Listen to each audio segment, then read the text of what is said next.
Genius study সেন্টারে আপনাকে স্বাগতম। আমি মহিন আছি আপনাদের সাথে। আজকে দুটি গুরুত্বপূর্ণ কৌশল নিয়ে আলোচনা করব, যার মধ্যে প্রথম কৌশলটি হচ্ছে সার্কভুক্ত যেসব দেশে সামরিক বাহিনী নেই তাদের মনে রাখার কৌশল, আর দ্বিতীয়টি হচ্ছে সার্কের পর্যবেক্ষকের মর্যাদা দেওয়া দেশগুলো মনে রাখার কৌশল সম্পর্কে।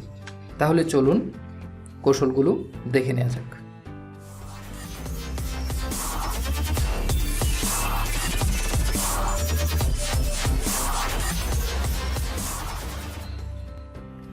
নিয়মিত আপডেট পেতে চ্যানেলটি এখনই সাবস্ক্রাইব করে বেল বাটনে ক্লিক করে রাখুন।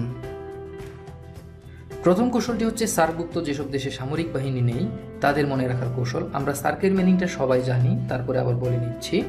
সার্ক মানে হচ্ছে south Asian association for regional cooperation, অর্থাৎ আঞ্চলিক সহযোগিতার জন্য দক্ষিণ এশীয় সংঘ। তো এই সার্কের যে দেশগুলো আছে সে দেশের মধ্যে তিনটি দেশে কোনো সামরিক বাহিনী নেই। সেই তিনটি দেশ মনে রাখার কৌশল হচ্ছে ভুয়া মাল। বানানটি একদম একজাক্ট না, কৌশলে এটি লেখা হয়েছে ভুয়া মাল। বোয়ার বু থেকে ভুটান, আ থেকে আফগানিস্তান, আর মাল থেকে মালদ্বীপ। এখন আমরা আরেকটি কৌশল দেখব।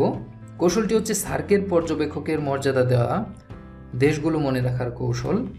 মোট 8টি দেশ আছে যে দেশগুলোকে সার্কের পর্যবেক্ষকের মর্যাদা দেওয়া হয়েছে। সেই দেশগুলো মনে রাখার কৌশল হচ্ছে ওমি ঈদ এলে জুচিকে মিষ্টি জাম কিনে দেয়। যেখানে ওমির অ থেকে অস্ট্রেলিয়া, মি থেকে মিয়ানমার, ঈদের ই থেকে ইরান, দ থেকে দক্ষিণ কোরিয়া, তারপর জুচিকে সেখানে জু থেকে যুক্তরাষ্ট্র, চি থেকে চীন, আর জামের জা থেকে জাপান এবং ম থেকে মরিশাস। ভিডিওটি কেমন লাগলো অবশ্যই কমেন্ট করে জানাবেন। ভালো লাগলে লাইক দিতে ভুলবেন না। যারা এখনও চ্যানেলটি সাবস্ক্রাইব করেননি তারা এখনই সাবস্ক্রাইব করে বেল বাটনে ক্লিক করে রাখুন। আর আজকের ভিডিওর পিডিএফ কপি পেতে ডিসক্রিপশন বক্সে ডাউনলোড লিঙ্ক দেওয়া আছে, সেখান থেকে ডাউনলোড করে নিতে পারেন। আজ তাহলে এ পর্যন্তই, কথা হবে পরের ভিডিওতে। সে পর্যন্ত সবাই ভালো থাকবেন। আল্লাহ হাফিজ।